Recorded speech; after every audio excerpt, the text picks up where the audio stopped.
Ang nakikita nyo sa video, mukbang party yan ng mga taong gutom. Hindi, Christmas party namin yan. Sana all. Nakikita nyo, napakaraming pagkain namin. At napakarami rin ng pagkain dyan sa plato ko.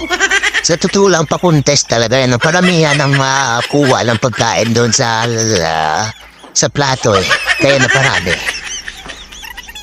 Hindi, ganado lang talaga kami dyan sa punto na yan dahil ang Christmas party namin, yung handa namin, more on seafoods na pag-usapan namin na baka pwede puro seafoods naman.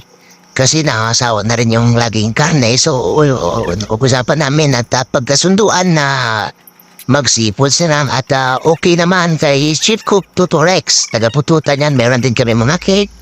May mga alimasag, malalaking mga shrimps, may mga sushi, at may mga tuna and salmon kami na niluto ng aming chef.